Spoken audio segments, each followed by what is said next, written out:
Bonjour à tous, j'espère que vous allez excellemment bien. Aujourd'hui on se retrouve pour parler médias, pour parler également sport, pour parler surtout du documentaire de Marie Portolano, et puis on parlera un petit peu bien entendu de Pierre Ménès et sa défense et la censure de la part de Canal+. Mais c'est pas le. On parlera du documentaire, du problème du sexisme dans le journalisme sportif. On essaiera de voir comment on peut changer ça, comment. Enfin voilà, on va revenir sur ce documentaire qui est très très intéressant. Déjà, avant tout, n'hésitez pas à vous abonner à la chaîne, n'hésitez pas à réagir dans les commentaires. Ça va être très intéressant dans cette vidéo-là de réagir dans les commentaires. Pour dire si vous êtes d'accord, pas d'accord avec moi. Sur les différents thèmes qu'on va aborder. N'hésitez pas également à vous abonner à la chaîne, j'ai déjà dit, à mettre un pouce bleu, à partager la vidéo si vous pensez que ça peut intéresser votre entourage. On va parler de plein de choses. Déjà, le documentaire de Marie Portolano, moi, qu'est-ce que j'en ai pensé de ce documentaire? Je l'ai trouvé très intéressant. Je trouve qu'il est intéressant au niveau témoignage parce que on voit la situation. Moi, je suis pas surpris de cette situation-là parce que j'avais été plus surpris par le témoignage de Clémentine Sarlat à l'époque. Mais tout ce qui a suivi derrière, pensez bien que c'était pas qu'à France Télévisions qui avait ces problèmes-là, que c'était dans d'autres rédactions. J'étais plus surpris par le témoignage de Charlotte Namura, parce que le service des sports de TF1 est dirigé par une femme. Donc c'est un peu plus surprenant de voir son témoignage là, mais je reviendrai. Je suis en train de me dire que je n'avais pas marqué sur son témoignage. Certains diront que c'est un pot de départ en masterclass de la part de Marie Portolano. C'est peut-être pour ça même, c'est peut-être pour ce documentaire-là qu'elle est partie, parce que moi je pensais que c'était plutôt pour l'affaire Sébastien Toen et Stéphane Guy. Est-ce que c'est pas plutôt pour le documentaire? C'est une question qu'on pourrait se poser. Parce que ce documentaire dénonce énormément, dénonce un Canal+, dénonce pas simplement un Canal+, ça dénonce dans toutes les rédactions sport. Je crois qu'on a on va dire un panel assez exhaustif de rédactions sport, que ça soit l'équipe, que ça soit RMC, enfin une journaliste qui est maintenant RMC mais dans une autre entreprise. Il y a Eurosport, il y a beIN, il y a Canal, donc il y a France 2, enfin France Télé, TF1. Donc il y a des choses qui sont intéressantes. Moi je trouve dommageable qu'on n'ait pas... ce qui fait que le témoignage de Pierre Ménès arrive après. Mais tous les hommes ne sont pas non plus des gros connards. Donc on n'ait pas le témoignage de journalistes sportifs qui se soient investis dans la dénonciation de ces problèmes-là, de ces faits-là. Je trouve ça un peu dommageable dans ce documentaire. Moi j'ai bien aimé certains passages. Moi j'ai aimé le passage sur le pot de fleurs. Je le dis assez souvent. Alors pot de fleurs, potiche, ce passage-là est à regarder. Je le dis assez souvent. Moi ce qui m'insupporte le plus dans les filles journalistes sportifs, c'est quand on prend des filles juste pour les foutre en pot de fleurs. Ça arrive assez régulièrement, ça arrive encore trop souvent aujourd'hui. Moi, quand je dénonce les compétences d'une journaliste, j'ai beaucoup parlé par exemple de la fille qui présente le Dakar sur France Télévisions. Mais je m'en fous que ça soit un homme ou une fille. Moi, ce que je dénonce, le fait, c'est que cette personne-là n'y connaisse rien. Et moi, je trouve que ça donne une mauvaise image. Ça renforce peut-être le côté sexiste que peut avoir le téléspectateur, mais que peut avoir également l'entourage du journaliste sportif, de mettre des gens qui n'ont pas les compétences aujourd'hui. Dans les sports mécaniques, moi j'adorais Laurie Dolestal. J'adorais également Vanessa Guerra pour la moto, je trouve, et la fille la plus... c'est vraiment la personne la plus compétente. Clémentine Sarlat au niveau du rugby aussi est très compétente. Et moi je trouve que quand elle est partie de France Télé, alors à l'époque je connaissais pas l'affaire derrière, mais ça m'avait vraiment attristé parce que je trouve qu'elle était compétente au niveau du rugby, et c'est vrai qu'à Stade 2, elle faisait pot de fleurs. Il faut le dire, et c'est le vrai problème, c'est qu'aujourd'hui on est dans le stade 2. Le premier stade c'était alors le stade 0 c'était il n'y a pas de filles à l'antenne. Le stade numéro 1 c'était on en met quelques-unes, mais on va comment dire, c'est vraiment à la marge qu'on va les mettre, c'est vraiment de temps en temps. Le stade 2, qui est le cas aujourd'hui, c'est qu'on veut mettre des filles à l'antenne, mais que parfois on est un petit peu maladroit, que c'est l'aspect quota aujourd'hui, c'est-à-dire qu'il faut forcément qu'il y ait une fille dans une émission de sport. mais pas forcément. Faut forcément qu'il y ait une fille dans une émission de sport. Et ça renforce le fait que les filles qui sont aujourd'hui journalistes sportives se considèrent comme incompétentes, comme des imposteurs. Parce que là, les cas que j'ai cités, ils sont extrêmement rares au final, de filles. Enfin, deux journalistes. Moi, je m'en fous que ce soit une fille et un homme qui ne sont pas compétentes. Je parlais de la fille qui présente le Dakar sur France Télévisions et qui présente les sports mécaniques, qui sait pas faire la différence entre deux 4x4. Moi, c'est vrai que Marie Portolano, je dis pas qu'elle est. En fait, le problème, c'est que je pense que Marie Portolano, elle est mal utilisée aujourd'hui. Voilà. Et j'espère que M6 l'utilisera mieux. Je trouve que Canal+, l'a assez mal utilisé dans le CFC. C'est vrai que y avait un problème. Mais toutes les filles, de toute manière, dans le CFC, je trouve, manquent de place. Que ça soit Isabelle Moreau qui était avant Marie Portolano, aujourd'hui leur boulot, même les reportages que fait leur boulot, je trouve, ça ressemble, enfin les 24 heures boulot, je trouve, c'est du reportage. On s'est dit, on va pas faire un reportage comme habituellement. C'est-à-dire, dans les coulisses, quand c'est un homme qui le fait, on le monte pas à la caméra et il monte les coulisses comme le fait Bein ou le faisait Téléfoot de temps en temps. Là, on la met en avant, faut qu'elle fasse des petits exercices parce que tu vois, c'est bien de montrer qu'une fille elle peut jouer au ballon. Les 24 heures boulot, j'ai vu les 3 numéros, je trouve qu'il y a un côté, voilà, comme c'est une fille, faut que ça passe par telle ou telle chose. Je trouve ça assez stupéfiant. Mais voilà, le côté pot de fleurs, moi ça m'énerve terriblement quand on met une fille parce qu'il faut foutre une fille. J'espère que dans le stade 3, et qui commence à arriver, le stade 3 à gérer, les femmes sont l'égale des hommes au niveau du journalisme sportif, on n'aura plus ce problème-là. Mais, enfin, par exemple, le cas pot de fleurs, les filles dans Touche pas à mon sport. Je trouve que Touche pas à mon sport, c'était la pire émission au monde. En réfléchissant, je l'ai regardé pendant longtemps. Il y avait une fille, je sais plus comment elle s'appelait, qui faisait les petits cours de sport là. Je sais plus comment elle s'appelait. Mais qui faisait des cours de pilates grosso modo, qui avait une séquence comme ça dans l'émission. Si vous retrouvez le nom, vous me le mettrez dans les commentaires. Ça, je trouve que c'était. Elle était là juste parce qu'elle était jolie et parce que voilà, elle faisait des exercices de sport. Elle n'était pas là parce qu'elle. Antonietti également. Elle était là parce que elle voulait faire du faux Riolo, mais en fait, il voulait en faire une copie des Nora Malagré. Mais c'était catastrophique. Mais après, l'effet pot de fleurs, là je parle du journalisme sportif, il existe également à la télévision en général, l'effet pot de fleurs. Sont plus souvent des filles que des garçons aujourd'hui. Mais bon, il y a aussi des garçons qui sont là pour faire pot de fleurs, qui sont là juste parce qu'ils sont beaux. Quand à la télévision on prendra des gens parce qu'ils seront compétents et qu'on s'en foutra qu'ils soient jolis, peut-être qu'on aura franchi un énorme cap.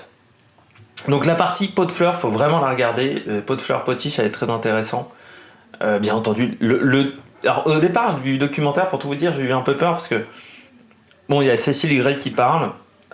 Et ensuite, on a un enchaînement comme ça de cas, de situations terribles, en fait. Et je trouve que le documentaire prend vraiment du corps à partir de la moitié. Quand on a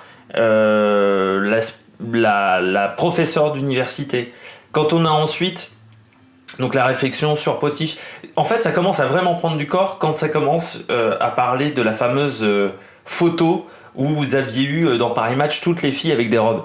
Et là, je trouve que le documentaire passe un cap encore supérieur. Et que là, il devient un incontournable, je trouve. Pour tout mec qui veut faire du journalisme sportif, qui veut faire du journalisme en général, qui veut travailler dans les médias, je pense que ce documentaire est assez obligatoire et est un incontournable. Et par exemple, le truc de Paris Match, c'est juste... Enfin, moi, j'avais pas aimé. Je me souviens quand Estelle Denis avait fait la promotion dans Touche pas à mon sport, et j'avais trouvé ça, mais stupide, cette chose-là. Pourtant, c'était il y a 5 ans, 6 ans. Et j'avais trouvé ça stupide. Et j'avais trouvé ça stupide également Il y avait une couve également de... je sais plus, dans Télépoche ou un truc comme ça, que j'avais trouvé ça aussi lamentable de le faire de cette manière. C'est vrai qu'il y a toute l'histoire de de ces photos, de comment ça a été fait et de la manière dont elles ont réagi à ce moment-là.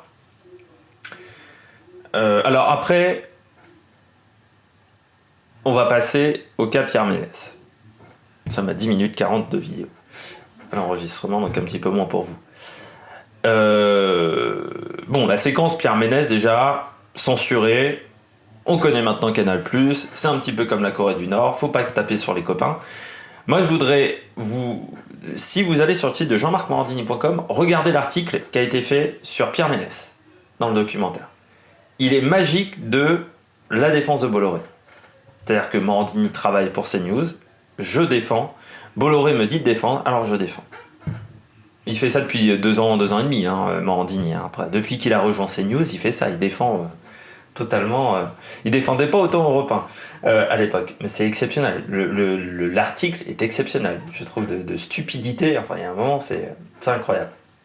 Bon, Pierre Ménès, le passage est édifiant, mais moi, encore une fois, je suis pas surpris parce que il y avait eu le baiser avec N'en touche pas à mon sport, qui était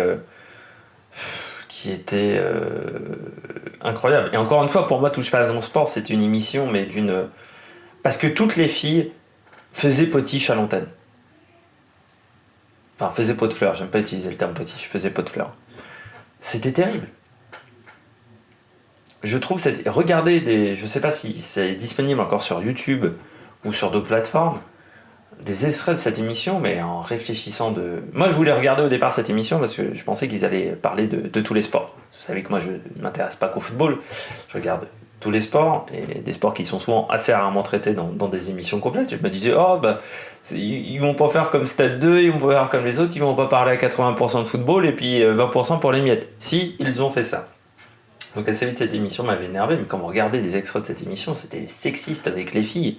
Terrible. Il y avait aussi la femme de Bakary Sagna. C'était incroyable. Maintenant, pour revenir à Pierre Ménès. Pierre Ménès, quoi. Comment dire ? Sa défense est juste d'une incroyable stupidité. Et c'est là où on voit qu'il a absolument pas rien compris. Quand il dit dans le documentaire, donc dans le passage qui a été coupé, on me paye pour être un gros lourd? Non. On me paye parce que je suis un personnage? Non. On te paye pour parler de football, Coco. Pas pour soulever la jupe des filles. Pas pour embrasser de force des filles. Quand ensuite il dit « Je m'en souvenais plus parce que j'étais malade ». Non mais alors, moi si j'étais Michel Fourniret, je tenterais cette défense-là, au tribunal. Je me souviens pas d'avoir tué cette personne-là parce que bon, j'avais appris que j'avais une rhinopharyngite. Non mais... Quand j'ai entendu ça, je me suis dit, mais... Premio, le mec qui fait sa com de crise, parce que je pense que là ils sont en pleine com de crise, il est complètement stupide, parce qu'au moins il aurait pu tenter de mentir un petit peu. Et là, c'est... Comme dirait la pub Leclerc, on marche sur la tête, vraiment. Vraiment, j'ai entendu ça ce matin. Enfin, un peu hier soir, mais surtout ce matin, où je me suis concentré là-dessus. Non, c'est pas possible aujourd'hui. En 2021, c'est pas possible. J'espère juste qu'il y aura qui sera viré, mais je pense pas que ça sera le cas. Et dans ce cas-là, n'hésitez pas à arrêter d'avoir votre abonnement Canal+ pour payer ce personnage et pour entretenir la politique absolument désastreuse de cette entreprise. Mais quand vous arrêtez votre abonnement Canal+, c'est aussi MyCanal, tous les abonnements Canal+. Si vous continuez à avoir un abonnement MyCanal, ça n'a pas d'intérêt. Mais c'est juste assez... Enfin, moi, Pierre Ménès, c'est incroyable. Mais après, je ne suis pas surpris. C'est-à-dire que quand tu vois le personnage, je ne suis pas surpris. Moi, ce qui me choque le plus, c'est que donc Marie Portolano dit « on s'est embrouillé, il y a eu une engueulade ». Donc, tous les mecs qui, à l'époque, travaillaient au Canal Football Club ont cautionné ce geste. que ça soit Hervé Matou, que ça soit les consultants de l'époque, que ça soit même peut-être des dirigeants de Canal+, la direction des ressources humaines de Canal+. Tout le monde a cautionné ce geste, et en commençant par Hervé Matou. C'est bien de détruire Pierre Ménès, il faut le détruire. Mais n'oubliez pas les autres. Il n'y a pas que Pierre Ménès dans le coup. C'est-à-dire, pour moi, Hervé Matou est aussi fautif que Pierre Ménès. Le rédacteur en chef, le directeur des services des sports, qui je pense à l'époque était Maxime Saada, en 2016, qui est aujourd'hui le directeur de Canal+. Toutes ces personnes-là, actuellement, il faut les dégager. Hein. Et c'est pour ça que je pense que Pierre Ménès va rester, parce que ces gens-là vont rester. Mais Hervé Matou, Pierre Ménès, toute la clique du Canal Football Club, il faut que ça dégage. J'espère que dimanche prochain, l'audience de l'émission sera catastrophique. Et dans les semaines à venir encore. On peut pas. Il y a un moment, il faut arrêter de laisser passer ce genre de choses. Alors, on va parler du dernier point du documentaire, qui est l'avenir, changement l'avenir. J'avais dit que je devais faire un quart d'heure, mais entendu, je vais faire 20 minutes encore une fois, comme d'habitude. Plus de 20 minutes. Sur le changement, sur l'avenir, moi, il y a un propos de Clémentine Sarlat avec lequel je ne suis pas d'accord.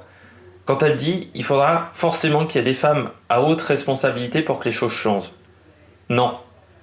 Je pense que si on attend que les femmes aient des responsabilités pour que les choses changent, on va encore attendre 20 ans. Faut que ça soit maintenant. Faut que ça soit maintenant. Je pense que les hommes sont totalement capacités de provoquer ces changements. Il faut nettoyer de l'intérieur. Très clairement. Il va falloir licencier du monde. Si on veut que les choses changent, si on veut que la situation évolue, il va falloir dégager du monde. Il va falloir dégager des mecs comme Denis Balbia. Il va falloir dégager du Pierre Ménès. Et on s'aperçoit même des plus petites mains. Il va falloir dégager tout le monde. Ça va être hyper important. L'avenir, pour moi, il est... il sera pas pire. On n'aura pas de retour en arrière comme dans les années 90. J'espère juste que ça ira vite. Dans le journalisme. Mais que ce soit dans le journalisme sportif, dans le journalisme en général, et même dans les médias en général. Je pense que ce problème-là, là on fait un focus sur le journalisme sportif, mais vous pourriez faire un documentaire sur la télévision. C'est pareil. Je crois que c'est absolument... Je pense qu'on aurait les mêmes discours à la télévision. Mais l'avenir passera par les hommes. Et j'espère que la situation évoluera. C'est vrai que là-dessus, on peut dire que France Télé a fait un travail d'enquête qu'il n'était pas obligé de faire. Alors, est-ce que c'est parce qu'il y a une femme à la tête de l'entreprise ? Peut-être. Mais j'espère que si ça avait été un homme à la tête de l'entreprise, ça serait déroulé de la même manière aussi après les propos de Clémentine Sarlat. Ça, après, c'est peut-être mon côté utopiste qui parle. Bon, voilà. Après, c'est mon avis très clairement. Je vais finir avec Charlotte Namura de Téléfoot. Pourquoi ? Parce que je trouve son témoignage est le plus intéressant du documentaire. Pourquoi ? Il faut savoir que la fille qui est à la tête du service des sports de TF1 est une femme que j'avais interviewée pendant mes études. Cette interview n'a jamais été diffusée. J'ai même pas les rushs, pour tout vous dire. Autant l'interview de Guillaume Durand que j'avais faite, qui a été diffusée, j'ai les rushs. J'ai toute l'interview, je crois. Autant celle-là, non. Donc, mais c'était une interview qui était moins intéressante que celle de Guillaume Durand. Celle de Guillaume Durand était très intéressante. On était à 4 pour la faire. Son interview, elle est très intéressante parce que c'est là où on voit que même si une femme dirige un service des sports, et ben, c'est toujours gangréné de l'intérieur. Et c'est pour ça que la phrase de Clémentine Sarlat qui dit qu'il faudra qu'il y ait des filles à la tête des entreprises, des trucs comme ça pour que ça change, ben on s'aperçoit que, pas foncièrement, il faut qu'il y ait un changement radical. Charlotte Namura, son témoignage il est important parce que quand elle raconte que la préparation de l'émission, elle n'était pas là. Je trouve ça mais stupéfiant. C'est-à-dire que la fille se pointait le dimanche, elle savait pas ce qu'elle allait faire, quoi. C'est les problèmes avec son monteur. Et c'est là où on voit aussi que le souci, il n'est pas que dans les hautes sphères. Même les monteurs, même les petites mains, on va dire, ce problème-là gangrène aussi dans le journalisme sportif. Même les assistants, tout ça c'est gangréné. L'interview également de Lauré Dolestal est très intéressant sur le rapport avec le sexisme sur Twitter, sur les réseaux sociaux. Il est très intéressant. Je trouve ce passage-là aussi. C'est un documentaire de toute manière qu'il faut voir, ça dure 1h16. C'est vraiment un documentaire qu'il faut voir. Mais la partie sur Charlotte Namura, c'est là où on voit que le travail est encore énorme, quoi. Et je pense ce qui est difficile, c'est que oui, vous êtes dans un milieu qui est masculin. Mais malgré tout, son interview est très poignante. Et parce qu'on s'aperçoit que même avec une femme à la tête du service des sports, ça ne change absolument rien. Et que Téléfoot, en 40 ans, n'a absolument pas évolué au niveau des mentalités. Et ce côté potiche, qui est terrible, parce qu'elle le dit, elle s'en est aperçue assez vite. Et c'est terrible, quand tu t'en aperçois. Donc voilà. Changement d'avenir, et puis c'est vraiment un truc qu'il faut regarder. Voilà. Et j'espère que ça changera les choses, et surtout que des gens tomberont avec ce documentaire, mais là j'ai un peu plus de doutes là-dessus, parce que Pierre Ménez, pour moi, alors déjà que je regardais pas ses émissions, pour tout vous dire, le Canal Football Club, je regardais pas, parce que je trouve insupportable Pierre Ménez, à couper la parole tout le temps aux filles, c'est vrai, si vous regardez, il coupe souvent la parole aux filles, surtout d'avant. Elle le fait un peu moins avec leur boulot, mais il le faisait énormément avec Marie Portolano, et surtout avec Isabelle Moreau. Et puis on voit surtout que les conséquences de ce sexisme qui détruit des carrières.